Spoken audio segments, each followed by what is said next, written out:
What's going on, everyone, and welcome back to another Bravo crash course. We're taking things up a notch in this one, and we are starting our victory crash course.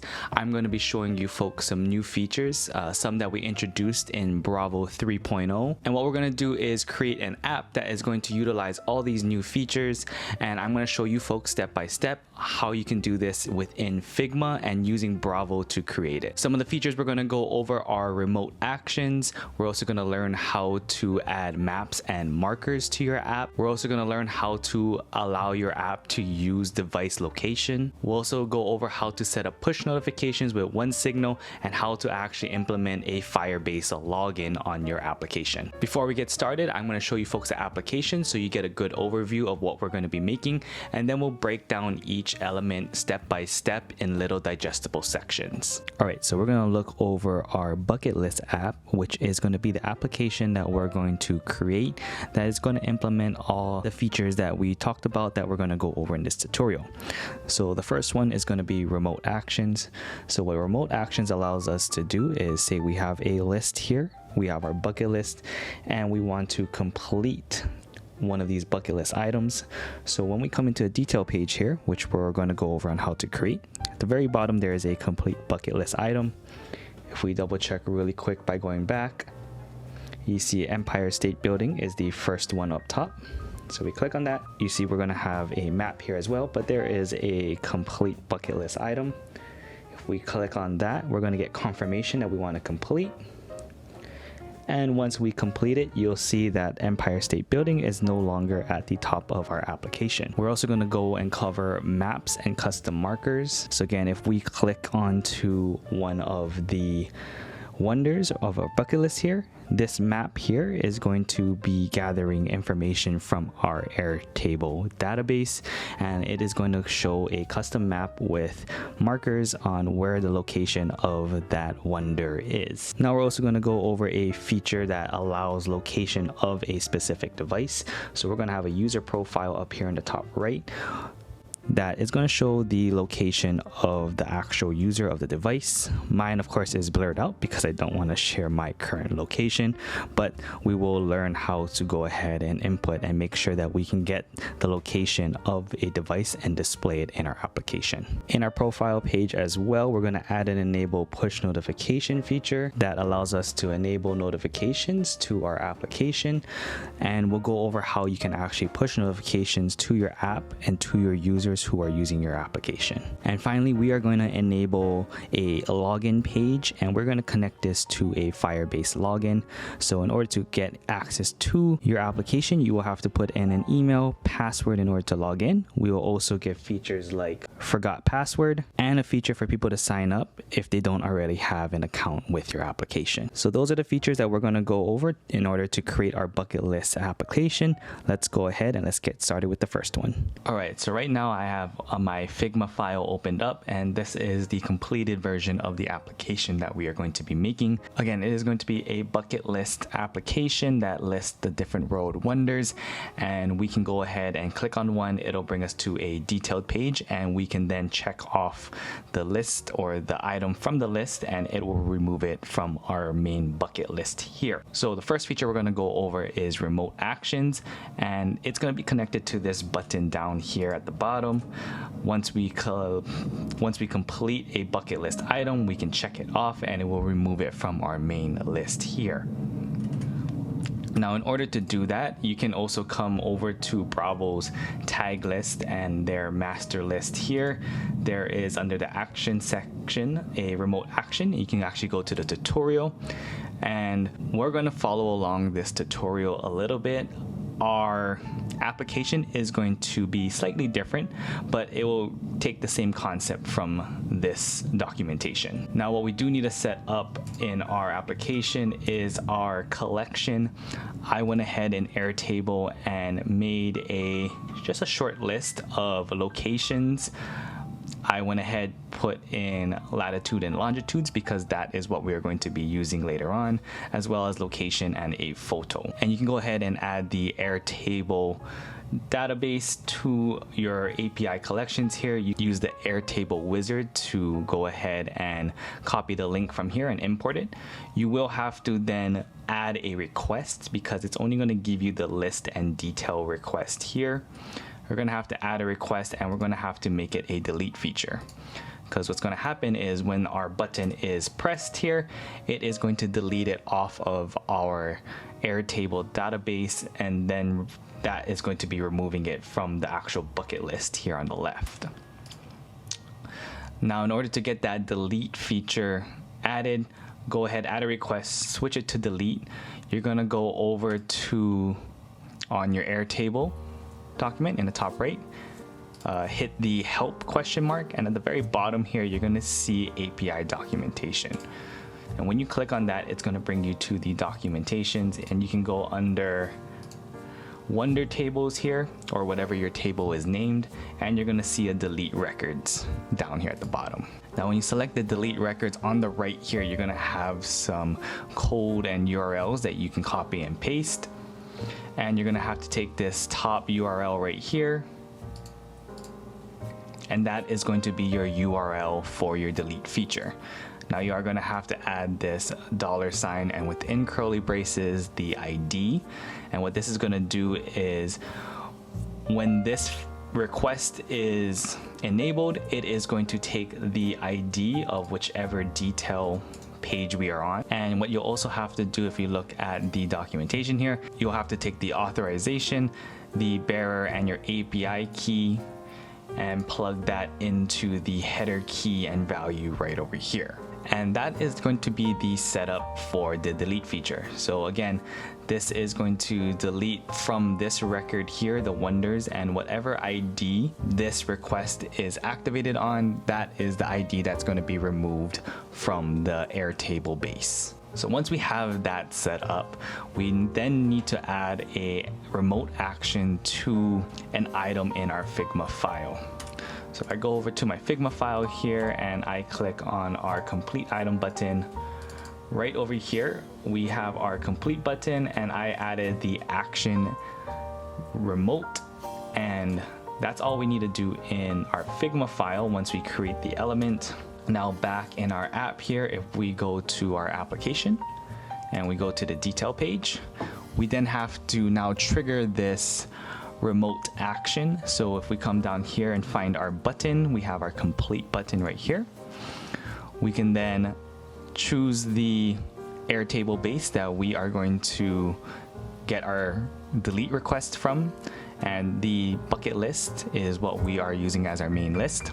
We're not going to be getting any list or details. We are going to be using the delete feature. I like to display a confirmation message just to make sure that the user knows what they're going to be doing. So I just put, you can display a message here, and I just put, are you sure you want to complete? Now this one here, after they hit complete, we want them to go back to the list of world wonders.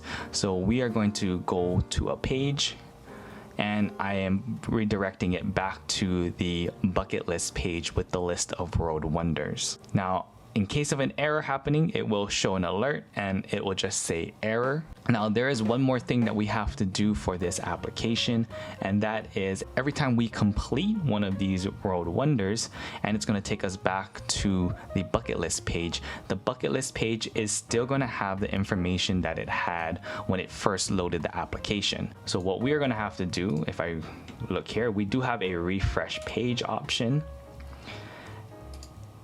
And there is a page refresh always, and this is every time the page is opened, this remote call is done and it refreshes the data on top of the screen. So I'm going to take this refresh always page. That way, whenever we go back to this bucket list page here, I'm going to put the refresh always next to it. And every time we complete an item and it takes us back to the bucket list page, this bucket list page will refresh, and the item that we just completed should no longer be there because it gets removed from the database whenever we complete it hitting the button. So that there is the remote action feature. You can use this for different features as well, not only deleting, but also adding or getting other information from your Airtable database or wherever you're getting your data for. This was just a quick example. Again, you can check out the documentations on Bravo's website, and you can also read through it and see how to go ahead and implement this as well. Next, we're going to move on to adding maps to our application whenever we go onto a detail page. So let's go ahead and get that started. Okay, so the next feature that we are going to add into our application is going to be maps and markers. So if I look at my detail page right here, we have a section or a gray rectangle right now, and this is going to display a map of the location of the world wonder that we selected. Now maps, if we look at Bravo's master list here, under the component section at the very bottom, there is a maps with marker, and you can go ahead and see the documentations here, and you can read through this if you want to find out a little bit more information. But we are going to be using the component map, and we are going to make it interactive. Interactive allows the person to go ahead, the user, to zoom in and out and move the map around in the application, and then it will just have the marker of the location that we put down. If you don't want them to be able to interact or move with the map, you can just take the interactive part out of the tag. So this bottom one right here. But we're going to make it interactive, and we're going to use the top one up here. So in our application, you want to make sure that you have a rectangle, and that rectangle is within a container frame, just like this. Our rectangle here is maps, and then we are going to add the component map and the interactive feature in here. Now we're not going to add a latitude or longitude to this rectangle right here. Now if we look at the map documentation, if you want to just show a specific location for a map, say you are creating a app for a restaurant and the map only needs to show the location of the restaurant, you can go ahead and manually put in the latitude and longitude directly into the Bravo tag. But because we have different locations and world wonders from our bucket list, this map here is going to have to be generated with different latitudes and longitudes depending on the world wonder we select. So we're not going to set a latitude or longitude on it right now. We are going to be pulling that information from our Airtable base. So again, it's really easy to set it up in Figma. We just need a rectangle within a container and add that component map tag to that rectangle. So when we come over to our Bravo app here, we're going to go to the detail page. We're going to connect in the map frame our map rectangle here, and we are going to set the latitude and longitude right here on the right. So the longitude I am getting from our Airtable base of our different world wonders here. I have latitudes and longitudes of these different world wonders, and back here all I'm going to do is get it from that bucket list app. I'm going to get the detailed information because I want the specific detail of the world wonder we selected. And under longitude, we're going to select longitude. Under latitude, we're going to select latitude. And that is going to load up the location with a map and a marker. And again, we made it interactive, so we'll be able to scroll in. We'll be able to scroll around, move the map. The marker will stay at the location, but we can zoom in and out and interact with the map. And that's all you need to do in order to add an interactive map or a map into your application. You can get different latitudes and longitudes from your database, or like I said earlier, if you just need a one set location for a map and you only have one map that you're going to need in your app, like a location of a business, you can just manually put in the latitude and longitude directly into the Bravo tag in your Figma file. All right, the next feature we're going to implement is allowing location of your device. So what we're going to be able to do is take the actual location of our device and load that up into a map in our application as well. All right, so the next feature that we are going to go over is going to be how to allow location of device in our application. So in our profile page up here, we have a rectangle that we are going to display the location of the device or the user of the device. Now we can take a look again at Bravo's documentations under Bravo tags list.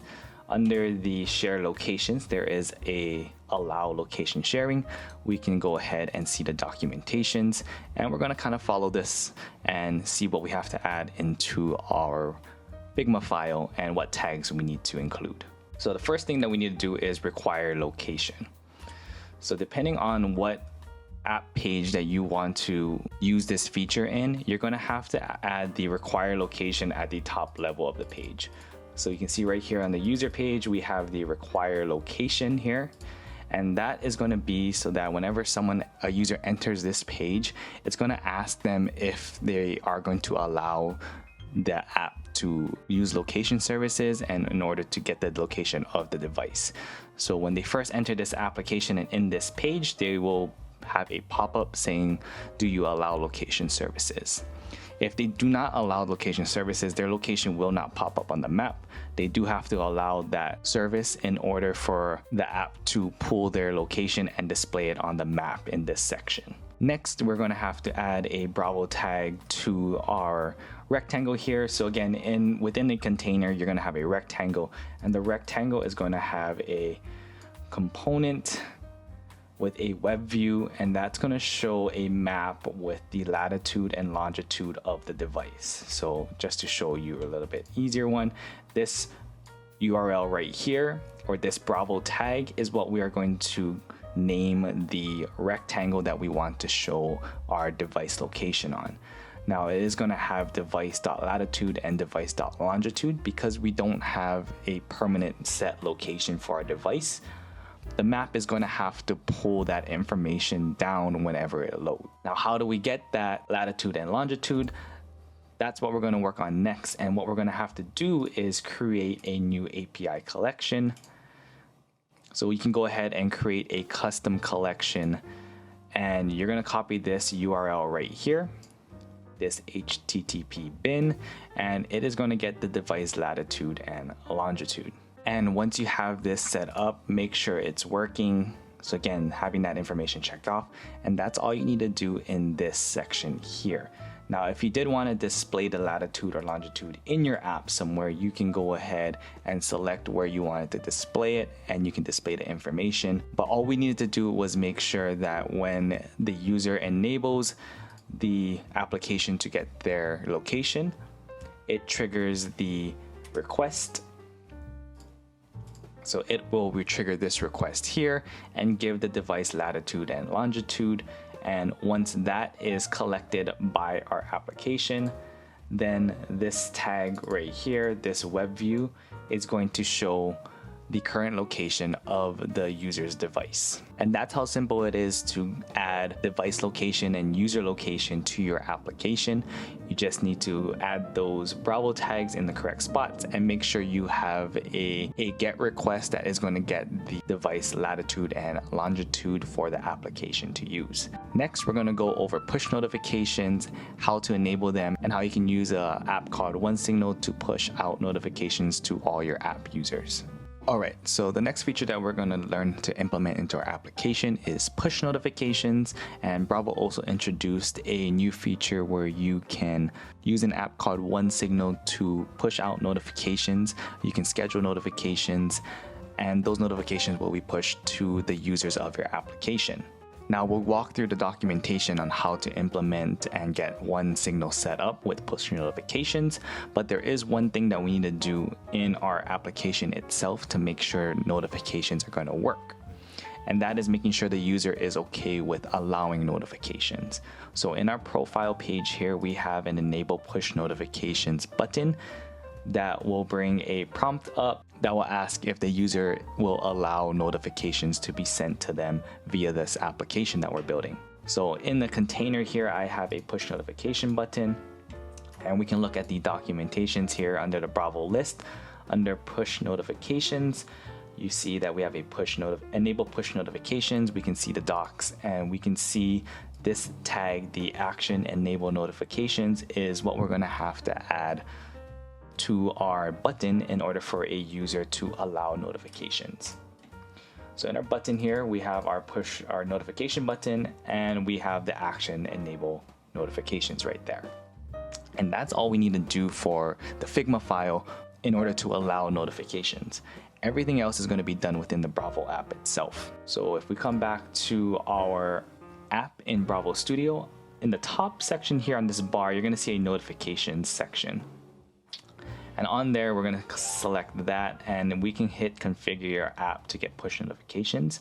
So under the settings here, we can hit that, and their notifications, we can enable one signal right here. And we're going to have to fill out some of this information down here. Now, in order to get this information, if we come to the Bravos list and we see the documentations for push notifications, if we scroll down a bit, we're going to skip the testing environment. We'll go over that in just a bit.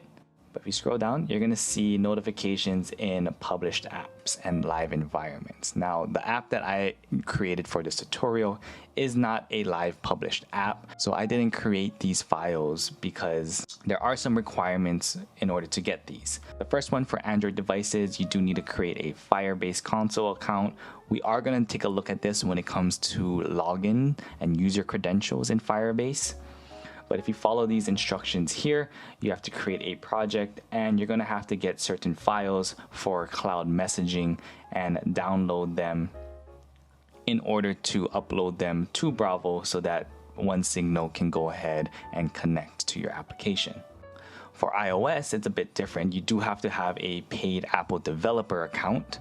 So you do need to have a developer account, and then you need to go ahead and get some certification and authorization to download and upload that to Bravo to allow OneSignal to do push notifications through your application. But if you walk through these documentations here, you'll see everything that you need to do. You can follow it step by step in order to get those files that you need. Then it brings us right down here to how to set up the OneSignal account. You can go ahead and use a Bravo account here, and what you'll have to do, if we go back to this, is you'll have to drop the files that you downloaded for the iOS application, your password, and then you're going to have to get your Firebase keys and sender IDs, and you're going to have to input them here and then hit save. From there, you'll go to OneSignal's website, you'll fill out the name of your application. You'll do the same thing for Android and iOS. It'll ask for the same certificates and the same keys and IDs that you put into the Bravo app. So again, follow the documentation here. You put in the same stuff. Once you follow these steps in the documentation, you have it set up in Bravo. You set up everything in OneSignal. You'll then be able to use OneSignal and push out those notifications to all your app users. Now, if you wanted to test out pushing notifications in a test environment with Bravo Vision, all you would need to do in notifications here is you can go ahead and title a notification message, your message, and you can choose an action if you wanted to open a URL, show an alert, go to a certain page, or if you just want a notification, you can just hit none if you don't want any interactions with it. And you can hit the send Bravo Vision test, and that will send a push notification to your Bravo Vision app. That way, when you're testing your app in Bravo Vision, you can see what notifications will look like and how your users can interact with them. So this, you can use the notifications here in a testing environment, but when you're ready to go into a published environment, you can go ahead and set up the OneSignal with Bravo by following the documentations from their master tags list. You can follow the documentation link there, and step by step you can follow those to set up your OneSignal notifications. So the next one, we're going to learn how to implement a login. So with user credentials, a user will have to put in an email and a password, and if they don't have it, they're not allowed to log into the app. And we're going to store all of that information with the user logins in something called Firebase. Okay, and the last feature that we're going to implement into our app is a login page, and we're going to be using something called Firebase to help us manage our logins and our users. So you can see in our Figma file here, I have 3 pages set up for our user login. You can also come over to the Bravo Master Tags list, and under Login Firebase Integration, you can go ahead and click on the documentations there. And you can follow along step by step. We're going to be pretty much following what they have set up in this documentation. So again, we're going to need 3 pages. We're going to need the login page, we're going to need a reset password page, and we're going to need a create account page. So login page is for those people who already have an account. This is for them to log in with their email and password. Reset password page is going to be if someone has forgotten their password, they can put in their email and they will receive a reset password email. And then of course the third one is to create an account page. So this is for someone who does not have an account already. They can set up a email and password they want to use to sign in, and they can sign up. So on our login page, if we move on over to prototyping here, we want to make sure that everything is connected correctly as well. First thing, you're going to want to make sure that the flow 1 playhead is going to be on the page that you want your user to go to once they are logged in.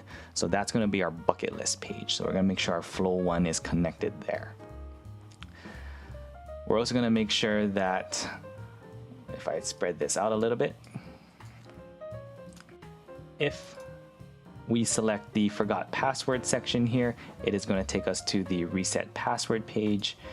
And if we hit the sign up or don't have an account button here, it's going to take us to the create account page. And then you're going to want to put over here, already have an account, login. That's going to link them back to the actual login page. Now, there are a few things that we're going to have to do once we have the pages and the prototype connections set up for our login pages. On the login page, we're going to have to set up the general page login. We're going to have to put in the email, the password, and the login action tags to our Figma file. So the first one we're going to do is the page login, this one right here. That's going to be on the top frame. So if we close these real quick, page login right here, we're going to add the page login so that the app, so Bravo knows that this is going to be the main login page. Next, we need to add in the component input email. That is going to be added to the email. Now you're going to want to make sure you add this to the text, not the rectangle that the email section or input is going to be. You want to make sure you have the text layer selected, and that's the layer that you're adding the tag to. So this text layer where I have the placeholder text for email, that's where I'm putting the tag. Same thing goes for password. You're going to add it to the text layer. And then the final one is going to be the action button for logging into Firebase. And that is going to be attached to your button. So whatever you create your button, you're going to add that action Firebase email password tag. So the next page we're going to do is the sign up page. Now the sign up page and the reset password page are optional. You don't need to add them into your application. If you just want to have a login page, you can do that. But we're going to go over all 3 pages just so you know what you have to add. So in the sign up page, we do need to add the component input email and password to the sign up page. So again, making sure that the email and password are getting added to the text layers, not the rectangle. So you need to add them to the text layers. And then for the button here, we have a different action, and it's going to be the register action. So what this will do is save the email and the password that the user puts in to our Firebase account. That way, when they use the regular login page, it recognizes the email and password combination, and then it will allow them into the application. And then the final page is going to be the reset password page, and all we're going to need to do is put the component email on the text again. So getting that text layer, adding the component for the email right over here, and we're going to take the action button of reset password, and we're going to put that tag on our reset button. So right here we have the action reset password Firebase tag. And that's going to be the setup that we need on our Figma file. So once we have the pages, you can again only need a login page. You don't need the reset password or create account page. But once you have all those set up and you have the correct Bravo tags in place, Then we need to go ahead and create a Firebase to store all these emails and passwords and to help us authentify who can log in into our app and not. So we go to Firebase here. Again, we can just follow these steps here. The first thing we're going to need to do is create a project. We're going to name it, I'm going to name it Victory App. We're going to hit continue. And we're going to hit continue one more time. And we're going to hit create project. It's going to take a bit to create. We'll just hang on and then it should take us to the dashboard of the project. All right, so that's done. We'll hit continue. It takes us to our dashboard here. On the left-hand side, you're going to see authentication. We're going to click on that. We're going to hit get started.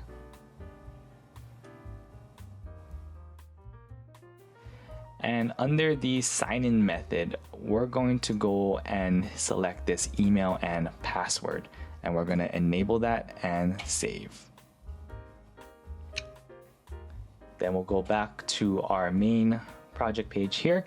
And we need to make sure we set this up for our iOS and Android devices. So for iOS, for app bundle and company name, if you come over to Bravo's documentations, you will have to copy this com.codelesslabs.app. Input that in. You're going to have to register the app. You're going to download this Google service file here. Once you have it downloaded, you can skip and hit next on all of these steps and continue back to the console. That's what we need to do for the iOS one. Then we're going to hit add app again. We're going to do the Android version. And for the package name, if you come back to the documentation under the Android, it's com.appfoundry.previewer. Paste that there. Again, register the app. You'll download the Google service JSON file. And then you can hit next through these and return back to the console. So once you have the iOS and Android version set up, you can come back to your app. Under settings, you're going to have a login. We're going to make sure we turn on and enable Firebase.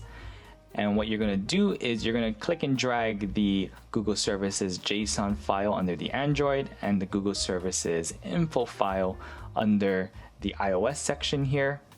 Now we're going to put it under the Bravo Vision side. This way we can use the Firebase login method in our test runs in our Bravo Vision app. When you're ready for your final app, you will have to drop those same files down in this bottom section as well. So once you have those files in, you can hit save. And what we can do here is under authentication. If I wanted to, I could add a user. So I can add myself and I can say my password is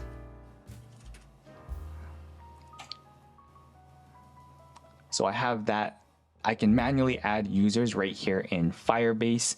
So say you have an application where you only want certain users, maybe personal friends or something to use, and maybe you don't have the app public yet. You can input those users manually in here, and then you can later on implement the create account page for any user to go ahead and create an account for your application.